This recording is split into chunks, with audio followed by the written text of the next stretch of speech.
ഹരേ കൃഷ്ണ. ലളിതാ സഹസ്രനാമത്തിൻ്റെ രണ്ടാമത്തെ ധ്യാന ശ്ലോകത്തിൻ്റെ അർത്ഥം ഇന്ന് കേൾക്കാം. രണ്ടാമത്തെ ധ്യാന ശ്ലോകം ഇതാണ്: ധ്യായേത് പദ്മാസനസ്ഥാം വികസിതവദനാം പദ്മപത്രായതാക്ഷീം ഹേമാഭാം പീതവസ്ത്രാം കരകലിതലസദ്ധേമ പദ്മാം വരാംഗീം സർവാലങ്കാരയുക്താം സതതമഭയദാം ഭക്തനമ്രാം ഭവാനീം ശ്രീവിദ്യാം ശാന്തമൂർത്തിം സകലസുരനുദാം സർവസമ്പത്പ്രദാത്രീം. ധ്യാനത്തിൻ്റെ പരമമായ സൗന്ദര്യം നിറഞ്ഞു നിൽക്കുന്ന ഈ ശ്ലോകത്തിൻ്റെ അർത്ഥം എന്താണെന്ന് നമുക്ക് നോക്കാം.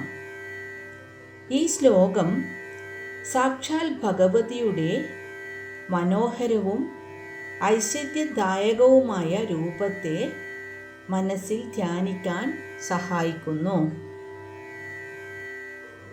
ഇതിൻ്റെ ഓരോ വരിയിലും എപ്രകാരമാണ് ദേവിയെ വർണ്ണിക്കുന്നത് എന്ന് നോക്കാം. ധ്യായേത് പദ്മാസനസ്ഥാം വികസിതവദനാം പദ്മപത്രായ താക്ഷീം. ദേവിയുടെ ഇരിപ്പിടവും മുഖഭാവവുമാണ് ഇതിൽ പറയുന്നത്. ധ്യായേത് പദ്മാസനസ്ഥാം. നാം ധ്യാനിക്കുന്നത് പദ്മാസനത്തിൽ, അതായത് താമര ഇതൾ പോലെ മനോഹരമായ ഇരിപ്പിടത്തിൽ ഇരിക്കുന്ന ദേവിയെയാണ്. ഇത് സ്ഥിരതയുടെയും പരിശുദ്ധിയുടെയും പ്രതീകമായിട്ടാണ് കരുതപ്പെടുന്നത്. വികസിത വദനാം. എപ്പോഴും വിടർന്ന പ്രസന്നമായ മുഖത്തോടു കൂടിയവളാണ് ദേവി. അതായത് ആ പദ്മാസനത്തിൽ ഇരിക്കുന്ന ദേവിയുടെ മുഖം പൂർണ്ണചന്ദ്രനെ പോലെ വികസിച്ചിരിക്കുന്നു എന്നാണ് ഇവിടെ അർത്ഥമാക്കുന്നത്. തൻ്റെ ഭക്തരെ മക്കളോടെന്ന പോലെ വാത്സല്യത്തോടെയാണ് ദേവി നോക്കുന്നത്. പദ്മപത്രായ താക്ഷീം. അക്ഷി കണ്ണുകൾ. പദ്മപത്രം താമര ഇതൾ. താമര ഇതൾ പോലെ നീണ്ടതും മനോഹരവുമായ കണ്ണുകളോട് കൂടിയവളാണ് ഭഗവതി.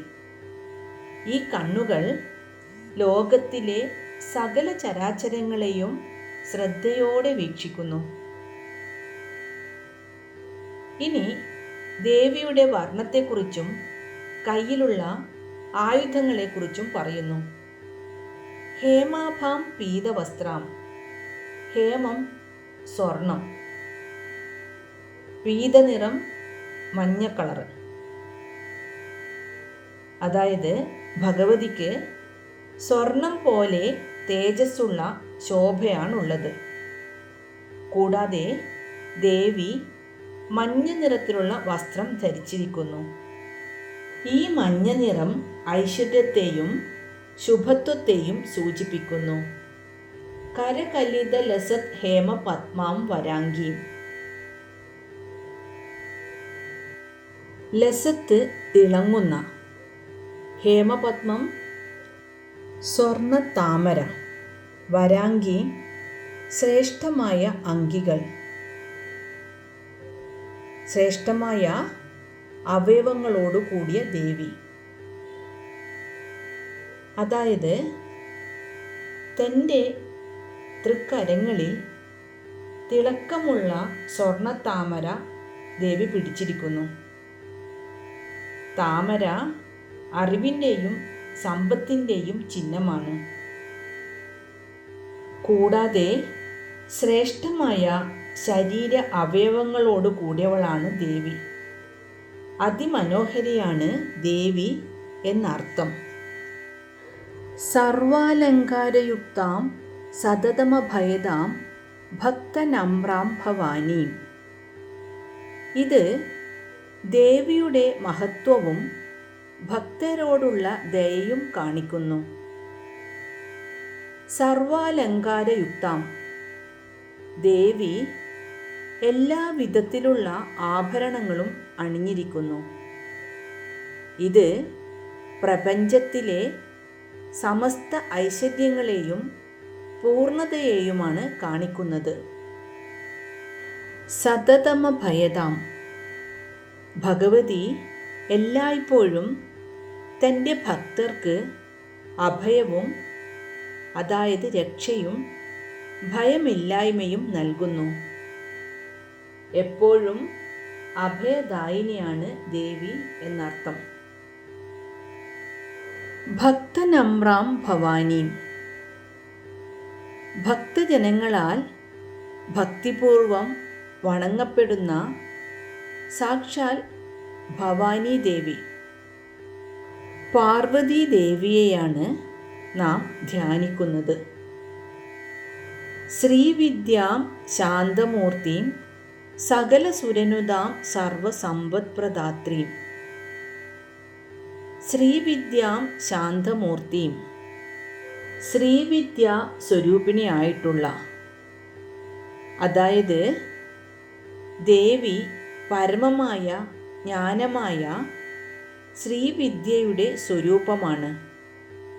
ഒപ്പം ശാന്തമായ ഭാവത്തോടു കൂടിയവളുമാണ്.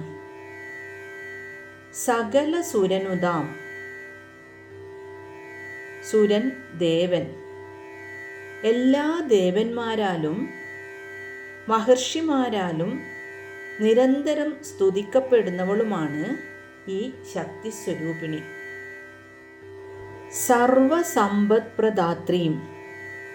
ലോകത്തിലെ എല്ലാവിധ ഐശ്വര്യങ്ങളെയും ധനവും ജ്ഞാനവും സൗഭാഗ്യവും നൽകുന്നവളുമാണ് ഈ ദേവി.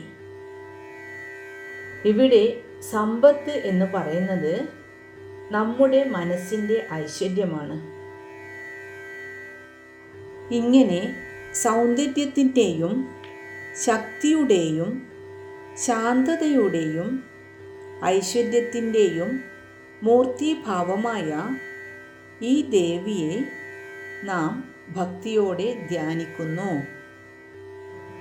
ഈ ധ്യാന ശ്ലോകത്തിൻ്റെ മുഴുവനായുള്ള അർത്ഥം ചുരുക്കത്തിൽ ഇതാണ്: താമരയിൽ ഇരിക്കുന്നവളും പ്രസന്നമായ മുഖമുള്ളവളും താമര ഇതൾ പോലെ നീണ്ട കണ്ണുകളുള്ളവളും സ്വർണ്ണ നിറമുള്ളവളും മഞ്ഞ വസ്ത്രം ധരിച്ചവളും സർവാഭരണ വിഭൂഷിതയും സദാ ഭക്തന്മാർക്ക് അഭയം നൽകുന്നവളും നമ്രശിരസ്കരായ ഭക്തന്മാരുടെ സങ്കടങ്ങൾ കേൾക്കുന്നവളും ശ്രീവിദ്യാസ്വരൂപിണിയും ശിവപത്നിയും ശാന്തസ്വരൂപിണിയും സകല ദേവന്മാരാലും നമസ്കരിക്കപ്പെടുന്നവളും സർവൈശ്വര്യങ്ങളും കൈയഴിഞ്ഞു നൽകുന്നവളും ആയ ആ ദേവിയെ ധ്യാനിക്കുന്നു. ഇനി ശ്ലോകം ഒന്നുകൂടി വായിക്കാം. ധ്യായേത് പദ്മാസനസ്ഥാം വികസിതവദനാം പത്മപത്രായതാക്ഷീം ഹേമാഭാം പീതവസ്ത്രാം കരകലിധലസദ്ധേമ പത്മാം വരാംഗീം സർവാലങ്കാരയുക്താം സതതമഭയതാം ഭക്തനമ്രാം ഭവാനീം ശ്രീവിദ്യാം ശാന്തമൂർത്തിം സകലസുരനുതാം സർവസമ്പത്പ്രദാത്രീം. ഓം ശ്രീ മഹാദേവ്യൈ നമഃ.